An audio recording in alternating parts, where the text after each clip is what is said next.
আচলতে আমাক মুখ্যমন্ত্ৰী ডাঙৰীয়াই দুইজনীয়া এখন কেবিনেট কমিটি গঠন কৰি দিছিলে। কাৰণ আমাৰ ৰাজ্যখনত যিহেতু GST প্ৰৱৰ্তন কৰা 7টা বছৰ হৈছে আৰু এই সময়ত আমাৰ যিসকল GST ঋণত ৰেজিষ্টাৰ্ড ব্যৱসায়ী আছে, ক্ষুদ্ৰ ব্যৱসায়ীসকল আছে, তেওঁলোকে কেনেধৰণে ব্যৱসায় কৰিব পাৰিছে, কিবা অসুবিধা হৈছে নেকি, গোটেইখিনি কথা জানিবৰ কাৰণে আমাক তেখেতে এটা কেবিনেট কমিটি কৰি দিছিলে। আৰু সেই সিদ্ধান্ত মৰ্মে আমি 6খন জিলাত আমি আহি পেলাই গোটেই সকলো জিলাৰে লৈ পেলাই জোনেল হিচাপে আমি 6খন জিলালৈ আহিছোঁ। আৰু আজি বঙাইগাঁও জিলাখনলৈ আহিলোঁ। ইয়াত বহুতো ক্ষুদ্ৰ ব্যৱসায়ী সন্থা বা ট্ৰেডাৰ্ছ এছ'চিয়েশ্যনৰ বিষয়সকলক লগ পাইছোঁ আৰু তেখেতসকলৰ মানে সমস্যাবিলাক বা ইয়াৰ ষ্টেটত আমি কেনেধৰণে সমাধান কৰিব লাগে বা GST কাউন্সিলৰ আমি কেনেধৰণে আমাৰ অসমৰ বেছ কৰি পেলাই কেনেকুৱা ধৰণৰ আমি পৰামৰ্শ দিব লাগে, অতি সুন্দৰভাৱে তেওঁলোকে কৈছে। চবৰে এটাই মত যে আমাৰ ৰাজ্যখনত এটা ব্যৱসায় বাণিজ্যৰ ভাল পৰিৱেশ হ'ব লাগে আৰু ইতিমধ্যে মুখ্যমন্ত্ৰী ডাঙৰীয়াই সেই পৰিৱেশ ৰচনা কৰিবৰ কাৰণে চেষ্টা কৰি আহিছে।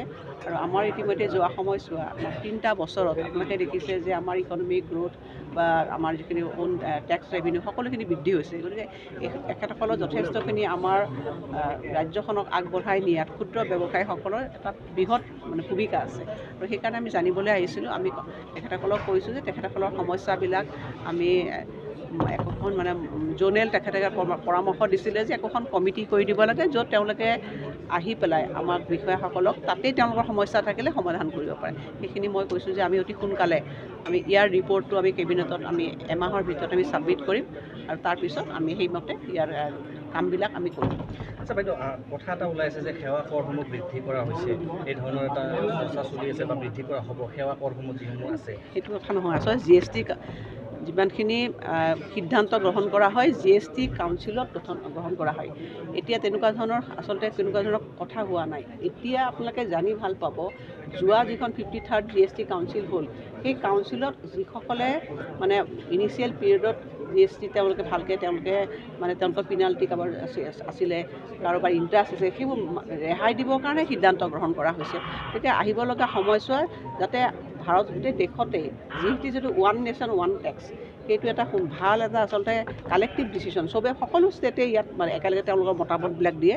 আৰু প্ৰথমখন মিটিঙতে এইবাৰ সিদ্ধান্ত গ্ৰহণ কৰা হৈছে যে কোনেও যাতে হেৰাছমেণ্ট পাব নালাগে, অসুবিধা পাব নালাগে, ব্যৱসায়ীসকলৰ সপক্ষেহে আচল সিদ্ধান্তবিলাক গ্ৰহণ কৰা হৈছে। আৰু পিছৰ পৰ্যায়ত যিবিলাক ৰেটছবিলাক হ'ব তাৰ ওপৰত বিস্তৃত মানে এটা আলোচনা হ'ব আৰু সকলো কথা শুনাৰ পিছতহে আচলতে GST কাউন্সিলে সিদ্ধান্ত গ্ৰহণ কৰিব।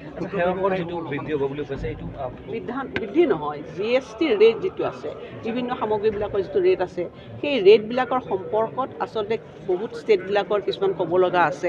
হয়তো on the basis of date গোটেই ষ্টেটবিলাকে তাত কয়, গোটেই ষ্টেটবিলাকক কোৱাৰ পিছত তেতিয়া GST কাউন্সিলে এটা সৰ্বসন্মত সিদ্ধান্ত গ্ৰহণ কৰে। আমি আচলতে তেখেতসকলক কৈছোঁ যিসকলে মুখেৰে ক'ব পৰা নাই তেওঁলোকক আমি লিখিতভাৱে তেওঁলোকক দিব দিছোঁ। আৰু আমি কমিটিখনে এতিয়াই নহয়, এইটো বিগিনিং অনলি, এতিয়া আৰম্ভণিহে। আমি পৰ্যায়ক্ৰমে তেওঁলোকৰ যিবিলাক সমস্যা থাকিব আমাৰ ষ্টেটৰ লেভেলত আমি যিখিনি কৰিব পাৰোঁ আমি সেইখিনি কৰি থাকিম তেওঁলোকৰ লগত। সেইখিনিয়ে মই কৈছোঁ যাতে কোনো ধৰণৰ অসুবিধা নোপোৱাকৈ, কাৰণ কেতিয়াবা আইন এখন প্ৰণয়ন কৰিলে তাৰ সুবিধা অসুবিধা সকলোখিনি থাকে আৰু তাৰ নিৰাময়ৰ ব্যৱস্থাও আমি কৰিব লাগে। আৰু সেইকাৰণে আলোচনাৰ মাধ্যমেৰে আমি যদি কামবিলাক কৰিব পাৰোঁ তেতিয়া মই ভাবোঁ যে তাৰ সুফল তেওঁলোকে পাব।